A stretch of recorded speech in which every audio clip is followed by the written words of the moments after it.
નમસ્કાર વિદ્યાર્થી મિત્રો, ધોરણ 11 સાયન્સ ભૌતિક વિજ્ઞાનમાં આપણે ચેપ્ટર નંબર 2 ચાલી રહ્યું છે. તેમાં આપણે એકમ અને માપન જોઈ રહ્યા છીએ. તો આ એકમ અને માપનના આજના વિડિયો લેક્ચરમાં આપણે ઉદાહરણ 2.3 ની વાત કરવાના છીએ. તો આના પહેલાનો જે વિડિયો લેક્ચર હતો એ વિડિયો લેક્ચરમાં આપણે દ્રષ્ટિ સ્થાન ભેદની વાત કરી ગયા છીએ કે આ દ્રષ્ટિ સ્થાન ભેદની રીતમાં શું હતું કે પૃથ્વીથી કોઈ પણ દૂર દૂર સુધી જે પણ કાંઈ ગ્રહો આવેલા છે એ ગ્રહોનું આપણે શું કરવાનું હતું, અંતર માપવાનું હતું. અને આ અંતર માટેનું ઇક્વેશન પણ આપણે સાબિત કર્યું હતું. તો આ દ્રષ્ટિ સ્થાન ભેદની રીત તમને સમજાઈ ગઈ હશે. તો દ્રષ્ટિ સ્થાન ભેદની રીત ઉપરથીનો જે તમને ટેક્સ્ટ બુકમાં ઉદાહરણ આપેલું છે જે છે ઉદાહરણ 2.3, તો એના વિશે આજે આપણે ચર્ચા કરીશું. તો જોઈએ ઉદાહરણ શું કહેવા માંગે છે. બરાબર, તો જોઈએ ઉદાહરણ શું કહે છે. તો પહેલા જોઈએ રકમ વાંચતા જઈએ અને ઉદાહરણનું સોલ્યુશન મેળવતા જઈએ. તો પૃથ્વીના બે વ્યસાંત બિંદુઓ A અને B. શું કીધું છે? પૃથ્વીના બે વ્યસાંત બિંદુઓ A અને B. બરાબર, તો આપણે ડ્રો કરીએ કે અહીંયા શું છે, પૃથ્વી આવેલી છે. બરાબર, અને આ પૃથ્વીના બે વ્યસાંત બિંદુઓ A અને B આવેલા છે. તો પૃથ્વીના બે વ્યસાંત બિંદુઓથી એક સાથે ચંદ્રનું અવલોકન કરતા, શેનું અવલોકન કરવાનું છે? ચંદ્રનું અવલોકન કરવાનું છે. ક્યાંથી કરવાનું છે? A બિંદુથી અને B બિંદુથી. તો અહીંયા શું આવેલું હશે? ચંદ્ર. અને આ શું છે? પૃથ્વી. બરાબર, તો આ બે બિંદુથી આપણે ચંદ્રનું અવલોકન કરવાનું છે. તો આ ચંદ્રનું અવલોકન કરતા બંને અવલોકન દિશાઓ એ ચંદ્ર પાસે એક કંઈક ખૂણો બનાવે છે જે છે થીટા. બરાબર, તો દ્રષ્ટિ સ્થાન ભેદની થિયરીમાં આપણે સમજી ગયા છે કે પૃથ્વીના બે વ્યસાંત બિંદુઓથી કોઈ પણ ગ્રહનું ઓબ્ઝર્વેશન કરવામાં આવે છે ત્યારે આ ગ્રહ પાસે શું બને છે? દ્રષ્ટિ સ્થાન ભેદ કોણ. તો અહીંયા આપણને અવલોકન દિશામાં એક ખૂણાનું મૂલ્ય આપેલું છે કે ચંદ્ર પાસે ખૂણો જે બને છે એ થીટાનું મૂલ્ય આપેલું છે. તો આ થીટાને શું કહેશું? દ્રષ્ટિ સ્થાન ભેદ કોણ. અને એ ખૂણાનું મૂલ્ય આપેલું છે થીટા બરાબર 1 ડિગ્રી અને 54 મિનિટ. બરાબર, તો અહીંયા આપણે લખતા જઈશું. પહેલા તો આપણને એક આપેલું છે દ્રષ્ટિ સ્થાન ભેદ કોણ થીટા. થીટાનું મૂલ્ય કેટલું છે? 1 મિનિટ અને 1 ડિગ્રી અને 54 મિનિટ. બરાબર, તો આ દિશાઓ એ ચંદ્ર પાસે આટલો થીટા બરાબર 1 ડિગ્રી 54 મિનિટ જેટલો ખૂણો આંતરે છે. તો જે આપણે દર્શાવી દીધો. જો પૃથ્વીનો વ્યાસ શું આપેલું છે? બીજું, જો પૃથ્વીનો વ્યાસ એટલે કે પૃથ્વીનો વ્યાસ આપેલો છે જે છે A અને B. તો આ A અને B ને આપણે શેના વડે દર્શાવતા હતા? B વડે દર્શાવતા હતા. તો A B વચ્ચેનું અંતર છે આપણે એને શું કહેતા હતા? બેઝિસ કહેતા હતા. તો આ જે અંતર B છે B આપણને આપેલું છે. કેટલું છે? 1.276 ગુણ્યા 10⁻⁷ મીટર. બરાબર, તો બીજું આપણને આપેલું છે પૃથ્વીનો વ્યાસ. તો દર્શાવી દઈએ. પૃથ્વીનો વ્યાસ B બરાબર 1.276 ગુણ્યા 10⁻⁷ મીટર. તો પૃથ્વીનો વ્યાસ આપેલો છે. તો ચંદ્ર અને પૃથ્વી વચ્ચેનું આપણે શું કરવાનું છે? અંતર માપવાનું છે. તો આ ચંદ્ર છે અને આ પૃથ્વી છે. તો ચંદ્ર અને પૃથ્વી વચ્ચેનું અંતર જેને આપણે શેના વડે દર્શાવીએ છીએ? D વડે. તો આ અંતર આપણે શું કરવાનું છે? મેળવવાનું છે, બરાબર. તો એ પણ લખી દઈએ કે ચંદ્ર અને પૃથ્વી વચ્ચેનું અંતર d બરાબર કેટલું. તો અહીંયા આપણને ટોટલ 3 વસ્તુઓ આપણી નજર સામે છે. એક તો આપણને થીટા આપેલો છે, દ્રષ્ટિ સ્થાનભેદ કોણ આપેલો છે, પૃથ્વીનો વ્યાસ આપેલો છે અને આપણે શું કરવાનું છે, ચંદ્ર અને પૃથ્વી વચ્ચેનું અંતર મેઝર કરવાનું છે. ચંદ્ર અને પૃથ્વી વચ્ચેનું અંતર આપણે મેળવવું છે. તો આકૃતિ ઉપરથી આપણને જોઈ શકીએ છીએ કે સમતલ કોણ ખૂણાઓ માટેનું ઇક્વેશન આપણી નજર સામે છે. શું ઇક્વેશન હતું કે ખૂણો બરાબર ચાપ ભાગ્યા ત્રિજ્યા, બરાબર. તો ખૂણો અહીંયા શું છે, થીટા, ચાપ શું લાગે છે, d અને ત્રિજ્યા છે d. હવે આપણે મેળવવાનું છે d, બરાબર. તો d ને કરતા બનાવી દો. તો t બરાબર શું થશે, b/θ, બરાબર.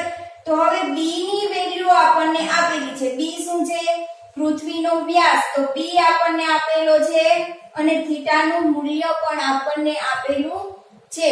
પરંતુ આપણે જાણીએ છીએ કે થીટા નું મૂલ્ય હંમેશા કયા એકમમાં લખવાનું હોય છે, રેડિયનમાં. અત્યારે આપણે આ ચેપ્ટરમાં રેડિયનની જ વાત કરી છે. તો થીટા નું મૂલ્ય છે આપણે રેડિયનમાં જ દર્શાવવાનું છે. તો અહીંયા જે આપણને થીટા આપેલો છે, ઈ થીટા શેમાં આપેલો છે, ડિગ્રીમાં પણ આપેલો છે અને મિનિટમાં પણ આપેલો છે. તો એને આપણે શું કરવું પડશે, રેડિયનમાં કન્વર્ટ કરવું પડશે. તો લખીએ થીટા ને રેડિયનમાં ફેરવીએ. તો અત્યારે શું છે, થીટા બરાબર 1 ડિગ્રી અને 54 મિનિટ. હવે આ થીટા જે આપેલું છે એને તમારે કાં તો ડિગ્રીમાં કન્વર્ટ કરવું પડશે અને કાં તો મિનિટમાં કન્વર્ટ કરવું પડશે. તો અત્યારે આપણે આ થીટાને મિનિટમાં કન્વર્ટ કરી દઈએ. તો મિનિટમાં કન્વર્ટ કરવા માટે શું કરશું, આપણને ખબર છે કે 1 ડિગ્રી બરાબર કેટલા થાય, 60 મિનિટ. તો 1 ડિગ્રી બરાબર લખી દો 60 મિનિટ. અને હજુ એમાં 54 મિનિટ આપણે શું કરવાની રહી, ઉમેરવાની રહી. 1 ડિગ્રીનો ખૂણો બને છે અને ઉપરથી પાછો 54 મિનિટનો ખૂણો બને છે. તો 1 ડિગ્રી એટલે 60 મિનિટનો ખૂણો બને છે અને ઉપરથી કેટલો બને છે, 54 મિનિટનો ખૂણો બને છે. તો આ 60 માં આપણે શું કરવું પડશે, 54 મિનિટ એડ કરવી પડશે. તો 60 મિનિટ વત્તા 54 મિનિટ એટલે કેટલી થશે, 114 મિનિટ, બરાબર. હવે આ જે મિનિટ તમને મળ્યું છે એને તમારે શેમાં કન્વર્ટ કરવાનું છે, રેડિયનમાં. તો આપણે ઉદાહરણ 2.1 ની વાત કરી હતી ત્યારે આપણે જોઈ ગયા હતા કે 1 મિનિટ બરાબર કેટલા રેડિયન થતું હતું, 2.90 ગુણ્યા 10⁻⁴ રેડિયન. ક્યારે આટલા રેડિયન મળતું હતું, 1 મિનિટ થાય ત્યારે. તો અત્યારે આપણે શું કરવાનું છે, 114 મિનિટને રેડિયનમાં કન્વર્ટ કરવાનું છે. તો 114 મિનિટ બરાબર કેટલા રેડિયન થશે, બરાબર. તો અહીંયા કરી દો 114 ગુણ્યા 2.19 ગુણ્યા 10⁻⁴ રેડિયન.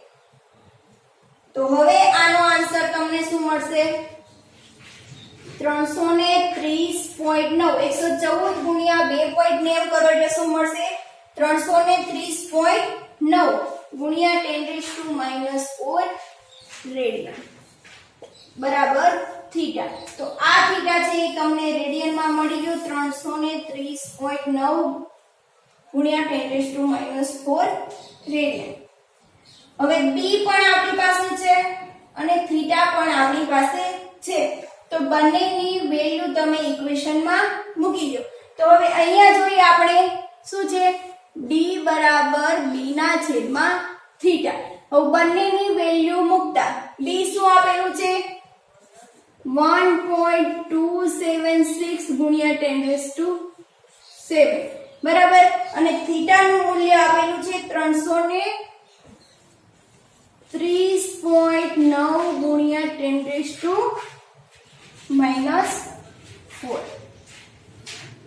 હવે આટલી વેલ્યુ તમને આપેલી છે. આ જે ઇક્વેશન હતું એ ઇક્વેશનમાં આપણે શું કર્યું છે, વેલ્યુને મૂકી દીધી છે. તો હવે 1.276 ડિવાઇડેડ બાય 330.9 કરશો એટલે એનો આન્સર તમને શું મળશે, 0.00385 ગુણ્યા ઘાતવાળા પદ હજી બાકી છે ખાલી 1.276 ડિવાઇડેડ 330.9 કર્યા અને એનો આન્સર આપણને આટલો મળે છે. બરાબર, હવે ઘાતવાળા પદ જોઈએ તો આ 10⁻⁴ વાળું છે, ઉપર જશે તો કેવું થશે, પ્લસ થઈ જશે. તો 7 + 4 કેટલા થશે, 11 અને એકમ શું આવશે, મીટર.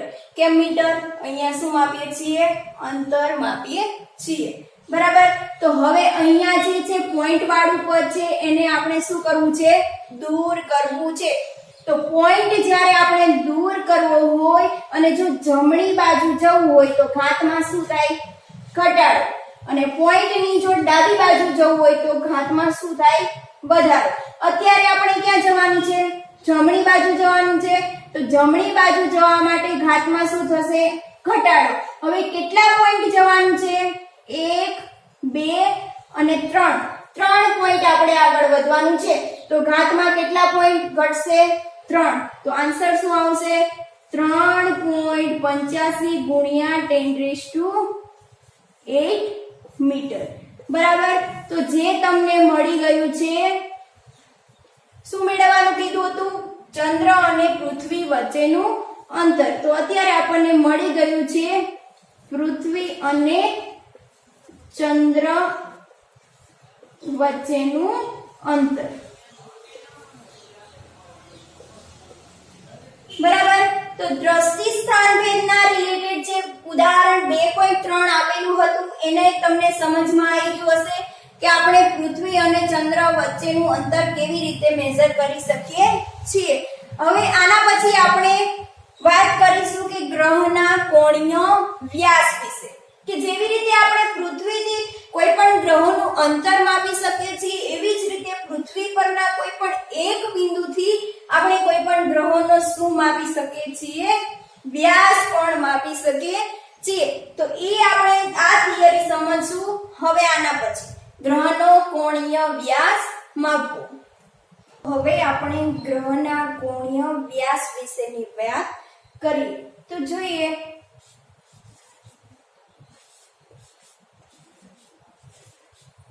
ગ્રહનો કોણીય વ્યાસ માપવું. બરાબર, તો હવે ગ્રહના કોણીય વ્યાસ માપવા માટે આપણે શું કરવું પડશે, તો કોઈ પણ ગ્રહ આપેલા છે એ ગ્રહનો કોણીય વ્યાસ માપવો છે. તો આગળના વિડિયો લેક્ચરમાં આપણે દ્રષ્ટિ સ્થાન ભેદ વિશેની વાત કરી ગયા છીએ. તો આ દ્રષ્ટિ સ્થાન ભેદની આપણે જ્યારે વાત કરી હતી ત્યારે આપણે સમજ્યા હતા કે પૃથ્વીથી કોઈ પણ બાકીના જે પણ કાંઈ ગ્રહો આવેલા છે એ ગ્રહોનું આપણે શું કર્યું હતું, અંતર માપ્યું હતું કે કોઈ પણ ગ્રહો છે એ પૃથ્વીથી કેટલા દૂર આવેલા છે. તો આ ગ્રહો અને પૃથ્વી વચ્ચેનું અંતર આપણે માપેલું હતું. બરાબર, અને આ અંતરનું ઇક્વેશન આપણને શું મળતું હતું, d = b/θ. અને આ અંતર ક્યાં સુધીનું હતું, પૃથ્વીથી અનંત દૂર આવેલા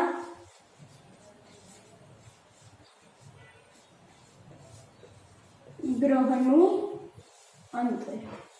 બરાબર, કે પૃથ્વીથી ખૂબ જ દૂર એક ગ્રહ આવેલો હતો અને આ ગ્રહ છે એ પૃથ્વીથી કેટલો દૂર છે એના માટેનું આપણે લંબાઈ માપવાની હતી. તો એના માટેનું આપણને ઇક્વેશન મળી ગયું હતું, d = b/θ. કે d શું હતું, ડી છે એ પૃથ્વીથી ગ્રહ વચ્ચેનું અંતર. આ જે બી છે એ શું હતું? બી છે એ પૃથ્વીના બે વ્યસાંત બિંદુઓ વચ્ચેનું અંતર. અને થીટા છે એ શું હતું? કે પૃથ્વીના જે બે વ્યસાંત બિંદુઓ હતા એ બંને વ્યસાંત બિંદુએ ગ્રહ આગળ જે ખૂણો બનાવેલો હતો એ ખૂણાનું માપ હતું થીટા. અને આ થીટાને આપણે શું કહેતા હતા? દ્રષ્ટિ સ્થાનભેદ કોણ. બરાબર. તો આ ખૂબ જ દૂરનું અંતર માપવા માટેની આપણે દ્રષ્ટિ સ્થાનભેદની રીત સમજી ગયા હતા. હવે એકવાર તમારે પૃથ્વીથી કોઈ પણ ગ્રહનું અંતર તમને ફિક્સ થઈ ગયું છે, બરાબર, કે આ ઇક્વેશન દ્વારા તમને પૃથ્વીથી કોઈ પણ ગ્રહનું તમને અંતર મળી ગયું છે. તો આ અંતર તમને મળી જાય પછી પૃથ્વી પરથી તમે બાકીના કોઈ પણ ગ્રહો આવેલા છે, સૂર્ય છે કે બાકીના ચંદ્ર છે કે કોઈ પણ જે ગ્રહો આવેલા છે એ ગ્રહોનો તમે શું કરી શકો છો? વ્યાસ મેઝર કરી શકો છો. બરાબર. આપણે પહેલા શું મેઝર કર્યું? બંને વચ્ચેનું અંતર માપ્યું. હવે પૃથ્વીથી તમારે કોઈ પણ એક ગ્રહ આવેલો છે એ ગ્રહનું તમારે શું કરવું છે? વ્યાસ માપવો છે. તો ધારી લો કે આ તમારી પાસે શું છે? આ છે ગ્રહ, બરાબર. અને આ ગ્રહ છે એ પૃથ્વીથી ખૂબ જ દૂર આવેલો છે. માની લો કે આ શું છે? પૃથ્વી. અને આ છે તમારી પાસે ગ્રહ. તો હવે આ ગ્રહનું તમારે શું કરવું છે? વ્યાસ મેઝર કરવો છે. આના પહેલાની થિયરીમાં તમે શું ભણ્યા હતા? કે આના પહેલાની થિયરીમાં તમે એ જોયું હતું કે આ ગ્રહ છે પૃથ્વીથી કેટલો દૂર આવેલો છે એના વિશેની વાત કરી હતી. હવે તમારે શું મેઝર કરવાનું છે? કે જે તમને ગ્રહ આપેલો છે એ ગ્રહનો વ્યાસ કેટલો છે? કે જે તમને ગ્રહ આપેલો છે એ ગ્રહનો તમારે શું કરવાનું છે? વ્યાસ માપવાનો છે. બરાબર. તો આ જે ગ્રહ આપેલો છે એનું આપણે વ્યાસ માપવું છે. તો આ ગ્રહનો વ્યાસ માની લો કે કેટલો છે? ડી. બરાબર. તો અહીંયા આપણે પોઈન્ટ લખતા જઈએ કે ગ્રહના વ્યાસનું માપ ડી છે. બરાબર. હવે આ ગ્રહનો જે વ્યાસ છે ડી એ તમારે માપવાનો છે. આગળની થિયરીમાં તમારે અંતર માપવાનું હતું. એના માટે તમે શું કર્યું હતું? કે પૃથ્વી ઉપર કોઈ પણ બે બિંદુઓ લીધા હતા જે હતા વ્યસાંત બિંદુઓ. અને આ બંને વ્યસાંત બિંદુઓથી ગ્રહનું તમે ઓબ્ઝર્વેશન કર્યું હતું. હવે અહીંયાથી એનાથી શું છે? અહીંયા એનાથી ઉલટું છે. અહીંયાથી ઉલટું કેવી રીતે? કે પૃથ્વીના કોઈ પણ એક બિંદુએ, પૃથ્વી પરના કોઈ પણ એક બિંદુએથી તમારે શું કરવાનું છે? કે જે ગ્રહનું વ્યાસ માપવાનું છે એ ગ્રહના બંને વ્યસાંત બિંદુઓનું તમારે શું કરવાનું છે? ઓબ્ઝર્વેશન કરવાનું છે. બરાબર. તો આ જે ગ્રહ આપેલો છે એના બે વ્યસાંત બિંદુઓ છે A અને B. તો અહીંયા લખી દઈએ ગ્રહના અથવા તો ગ્રહ પરના બે બિંદુઓ A અને B આવેલા છે જેને વ્યસાંત બિંદુઓ કહે છે. વ્યસાંત બિંદુઓ એટલે કે વ્યાસના અંતે આવેલા. બરાબર. તો અહીંયા આપણે ગ્રહના બે વ્યસાંત બિંદુઓ લીધા છે A અને B. તો હવે આપણે શું કરવાનું છે?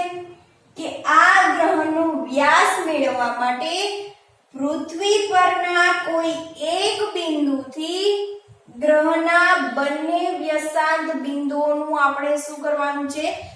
ઓબ્ઝર્વેશન કરવાનું છે. તો આ ઓબ્ઝર્વેશન આપણે કેવી રીતે કરશું? પૃથ્વી પર કોઈ પણ એક બિંદુએથી ઓબ્ઝર્વેશન કરવું છે તો પૃથ્વી પરથી કોઈ પણ એક ઓબ્ઝર્વેશન કરવા માટે તમારી પાસે શું હોવું જોઈએ? ટેલિસ્કોપ હોવું જોઈએ। તો અહીંયા માની લો કે આ જે સી બિંદુ આવેલું છે એ સી બિંદુ પરથી ગ્રહના બંને વ્યસાંત બિંદુઓને નિહાળવાના છે। તો સી બિંદુ ઉપર જે કોઈ પણ એક વ્યક્તિ બેઠેલો છે એ વ્યક્તિ જે ટેલિસ્કોપની મદદથી શું કરશે? ગ્રહના બંને વ્યસાંત બિંદુઓનું ઓબ્ઝર્વેશન કરશે। તો શરૂઆતમાં વ્યક્તિ અહીંયા ટેલિસ્કોપ લઈને બેઠેલો છે અને આ વ્યક્તિ છે એ ટેલિસ્કોપની મદદથી શું કરે છે? એ બિંદુને નિહાળે છે, બરાબર? તો એ બિંદુઓનું જ્યારે ઓબ્ઝર્વેશન કરશે ત્યારે એને અહીંયા ઓબ્ઝર્વેશન મળશે ટેલિસ્કોપની મદદથી કે એ બિંદુ ગ્રહનું છે એ અહીંયા આવેલું છે। હવે આ અંતર તો આપણે તમે મેઝર કરી લીધું છે। આગળની થિયરીમાં તમે જોઈ ગયા છો કે ગ્રહ અને પૃથ્વી વચ્ચેનું અંતર જેનું મૂલ્ય કેટલું મળ્યું હતું? d। તો અહીંયા એ બિંદુથી સી બિંદુ વચ્ચેનું અંતર કેટલું હશે? d। એવી જ રીતે આ અંતર પણ તમને મળી ગયું હતું b અને c કે જેનું અંતર છે d, બરાબર? તો અહીંયા લખી દઈએ AC બરાબર પણ d અને BC બરાબર પણ શું થશે? d થશે કે જે આગળની થિયરીમાં આપણે ભણી ગયા છીએ કે ગ્રહ અને પૃથ્વી વચ્ચેનું શું છે? અંતર આપેલું છે, બરાબર? હવે અહીંયા એ બિંદુએ વ્યક્તિ બેઠેલો છે ટેલિસ્કોપની મદદથી આ જે વ્યાસ આપેલો છે એ વ્યાસનું શું કરશે? ઓબ્ઝર્વેશન કરશે, બરાબર?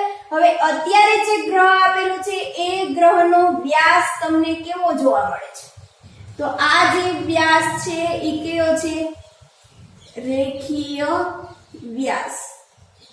રેખીય વ્યાસ કે જેને સીધો માપી શકીએ। તો આ અત્યારે જે AB વ્યાસ છે ને એ કયો છે? રેખીય વ્યાસ, જેને ઇંગ્લિશમાં કહીશું લિનિયર ડાયામીટર, બરાબર? તો અત્યારે તમને લિનિયર ડાયામીટર આપેલું છે। હવે જ્યારે તમે આ વ્યાસનું ઓબ્ઝર્વેશન કરો છો, એ વ્યાસને માપો છો, ત્યારે તમે અહીંયા ટેલિસ્કોપની મદદથી તમારે શું કરવાનું છે? માપવાનું છે। તો ટેલિસ્કોપની મદદથી તમે જ્યારે માપશો ત્યારે શરૂઆતમાં જે સી ઉપર વ્યક્તિ બેઠેલો છે એની પાસે ટેલિસ્કોપ છે એ શું કરશે? તો સી ઉપર જે વ્યક્તિ બેઠેલો છે એ વ્યક્તિ શું કરશે? એ બિંદુનું ટેલિસ્કોપની મદદથી અહીંયા ઓબ્ઝર્વેશન કરશે। તો ટેલિસ્કોપની મદદથી ઓબ્ઝર્વેશન કરશે ત્યારે શરૂઆતમાં શું કરશે કે શરૂઆતમાં ટેલિસ્કોપનો જે 0 છે એ અહીંયા સેટ કરશે, બરાબર? શરૂઆતમાં ટેલિસ્કોપનો 0 છે અહીંયા સેટ થઈ જાય પછી ધીમે ધીમે ટેલિસ્કોપને ફેરવવાનું ચાલુ કરશે અને ટેલિસ્કોપને ક્યાં સુધી ફેરવશે કે જ્યાં સુધી ટેલિસ્કોપમાં બી બિંદુ જોવા મળે ત્યાં સુધી ટેલિસ્કોપને ફેરવશે। અને આ જેટલું પણ ટેલિસ્કોપ ફેરવ્યું હશે એના ખૂણામાં જેટલો પણ ફેરફાર થયો હશે એ આ ખૂણામાં થયેલો ફેરફાર છે એ ટેલિસ્કોપમાં જે પ્રોટેક્ટર આવેલું હોય છે એમાં તમને ખૂણો મળી જશે, બરાબર? તો અહીંયા બી સુધીનું ટેલિસ્કોપની મદદથી ઓબ્ઝર્વેશન કરે છે। તો અહીંયાથી એ થી શરૂઆત કરી બી સુધી તમારે અંતર માપવાનું છે। તો આ ટેલિસ્કોપમાં તમે અંતર માપશો ત્યારે એ ટેલિસ્કોપમાં જેટલું પણ એને ચેન્જ થયું હશે જેટલો ખૂણો ચેન્જ થયો હશે એ ખૂણો તમને શું થશે? જોવા મળશે। અને આ ખૂણાનું નામ આપેલું છે આલ્ફા, બરાબર? હવે આ આલ્ફાને શું કહેવાય? એન્ગ્યુલર ડાયામીટર, બરાબર? એન્ગ્યુલર ડાયામીટર જેને ગુજરાતીમાં કહે છે કોણીય વ્યાસ। તો હવે તમને અહીંયા એક પ્રશ્ન થાય છે કે એક બાજુ તો ખૂણો દર્શાવેલો છે અને ખૂણો આલ્ફા બતાવેલો છે અને પાછું અહીંયા નામ આપેલું છે કોણીય વ્યાસ. આવું શા માટે થતું હશે કે ખૂણો દર્શાવ્યો છે અને પાછું કોણીય વ્યાસ નામ આપેલું છે? તો વિદ્યાર્થી મિત્રો, જ્યારે પણ આપણે કોઈ પણ વસ્તુ મેઝર કરતા હોઈએ છીએ, બરાબર, કોઈ પણ વસ્તુ મેઝર કરીએ છીએ, અહીંયા A થી B સુધીનો આપણે ડાયામીટર મેઝર કરવો છે, તો ટેલિસ્કોપની મદદથી જ્યારે આપણે ડાયામીટર મેઝર કરીએ છીએ ત્યારે ડાયામીટરની સાથે સાથે આપણને એક ખૂણો પણ બનતો દેખાય છે. હવે કોઈ પણ માની લો કે અહીંયા A થી B સુધીનું અંતર તમારે મેઝર કરવું છે. આ ગ્રહ છે દૂર આવેલો છે એટલે આપણે ડાયરેક્ટ મેઝર કરી શકતા નથી, પરંતુ જો અહીંયા પૃથ્વી હોય અને પૃથ્વીનો આપણે વ્યાસ મેઝર કરવો હોય તો આપણે ડાયરેક્ટ કરી શકશું. A થી B સુધીનું અંતર માપી શકશું, બરાબર. હવે આ A થી B સુધીનું અંતર જો ડાયરેક્ટ માપીએ તો એવા વ્યાસને કેવો વ્યાસ કહેવાય? રેખીય વ્યાસ. પરંતુ જ્યારે વ્યાસ માપતા હોઈએ છીએ ત્યારે વ્યાસ માપતાની સાથે સાથે આપણને એક ખૂણો પણ બનતો દેખાય છે. તો જ્યારે આવું બને કે વ્યાસની સાથે સાથે ખૂણો પણ બને ત્યારે એવા વ્યાસનું નામ શું આપીશું? કોણીય વ્યાસ. તો અહીંયા દર્શાવેલો છે કોણીય વ્યાસ આલ્ફા, બરાબર. જે ખૂણો દર્શાવીએ એને શું કહેવાય? કોણીય. અને અહીંયા વ્યાસ માપીએ છીએ તો કોણીય વ્યાસ. તો આ તમને સમજાઈ ગયું હશે કે કોણીય વ્યાસ આપણને આલ્ફા કેવી રીતે મળ્યો છે? ટેલિસ્કોપની મદદથી. હવે આપણો મેઇન સિદ્ધાંત શું હતો કે ગ્રહનો કોણીય વ્યાસ માપવાનો છે. તો ગ્રહનો કોણીય વ્યાસ માપીએ છીએ ત્યારે આપણે વ્યાસનું મૂલ્ય ધારી લીધું છે. કેટલું છે? d, બરાબર. અહીંયા આપણી પાસે એંગલ છે આલ્ફા, અને આ ઉપરાંત આગળની થિયરી પરથી આપણે જાણીએ છીએ પૃથ્વી અને ગ્રહ વચ્ચેનું અંતર છે d. તો હવે આપણી પાસે ઇક્વેશન છે ખૂણા માટેનું. શું છે? ખૂણો બરાબર ચાપ ભાગ્યા શું થશે? ત્રિજ્યા. તો અહીંયા આપણી પાસે ખૂણો અત્યારે આપેલો છે આલ્ફા = ચાપ આપણી પાસે છે. આ ગ્રહ છે એ પૃથ્વીથી ખૂબ જ દૂર આવેલો છે. ખૂબ જ દૂર હોવાથી આ જે A અને B વચ્ચેનું જે અંતર છે E, અને જે ટેલિસ્કોપની મદદથી જે ચાપ લગાવવામાં આવે છે એ ચાપનું મૂલ્ય કેવું થશે? બંને સમાન થશે. કારણ કે જે આ એંગલ બનેલો છે એ એંગલ કેવો બનશે? ખૂબ જ નાનો બનશે. અને આ ચાપ અને AB વચ્ચેનું અંતર પણ કેવું બનશે? સરખું બનશે, બરાબર. તો અત્યારે ચાપ છે એ કેટલી લાગે છે? d જેટલી લાગે છે. તો આલ્ફા બરાબર d છેદમાં ત્રિજ્યા. ત્રિજ્યા એટલે ગ્રહ અને પૃથ્વી વચ્ચેનું અંતર, જેને શું કહી દઈશું? કેપિટલ D, બરાબર. તો આપણે શું મેળવવાનું છે? ગ્રહનો કોણીય વ્યાસ. એટલે કે ગ્રહનો આપણે વ્યાસ માપવાનો છે. તો આપણે શું કરવું પડશે? d ને કરતા બનાવવા પડશે. તો d ને કરતા બનાવી દો. d બરાબર શું થશે? Alpha d.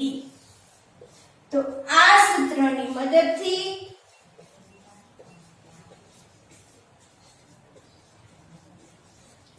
કોઈ પણ ગ્રહનો કોણીય વ્યાસ માપી શકીએ છીએ.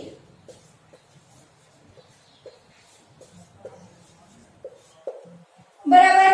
તો હવે તમને આ ગ્રહનો કોણીય વ્યાસ કેવી રીતે માપવો એના વિશેની ખબર પડી ગઈ હશે. આના પહેલા જે દ્રષ્ટિ સ્થાન ભેદની રીત આપણે ભણ્યા હતા, તો દ્રષ્ટિ સ્થાન ભેદમાં શું કર્યું હતું? પૃથ્વી અને ગ્રહ વચ્ચેનું અંતર મેઝર કર્યું હતું. હવે પૃથ્વી અને ગ્રહનું અંતર એકવાર તમને મળી જાય d, જે આપણે આગળ ભણી ગયા હતા, બરાબર. તો d તમને મળી જાય તો તમે કોઈ પણ ગ્રહનો શું માપી શકો? કોણીય વ્યાસ. અને આ કોણીય વ્યાસ માપવા માટે તમારી પાસે અંતર d અને આલ્ફા હોવો જરૂરી છે. તો આલ્ફા તો આપણે ટેલિસ્કોપમાં ટૂંકમાં પ્રોટેક્ટરની મદદથી માપી શકશું, કારણ કે પૃથ્વી ઉપર જ આપણે છીએ, બરાબર. એટલે આલ્ફા મળી ગયો અને ડી મળી ગયો, તો એના ઉપરથી કોણીય વ્યાસ પણ તમને મળી જશે. તો હવે આ ગ્રહના કોણીય વ્યાસના રિલેટેડ આપણી ટેક્સ્ટ બુકમાં એક આપણને ઉદાહરણ આપેલું છે, તો એ ઉદાહરણ વિશેની જોડે જોડે આપણે વાત કરી લઈએ. આગળ આપણે જે કોણીય વ્યાસનું માપન કર્યું, ગ્રહના કોઈ પણ કોણીય વ્યાસનું માપન આપણે કેવી રીતે કરી શકીએ છીએ એના વિશેની થિયરી આપણે સમજી ગયા છીએ. તો એના જ રિલેટેડ આપણી ટેક્સ્ટ બુકમાં એક ઉદાહરણ આપેલું છે 2.4, તો એના વિશેની આપણે વાત કરીએ. તો અહીંયા તમને 2.4 જે આપેલું છે એ ઉદાહરણ શું કહેવા માંગે છે તે સમજીએ પહેલા. તો પહેલા શું કીધું છે? સૂર્યના કોણીય વ્યાસનું માપ. શું કીધું છે?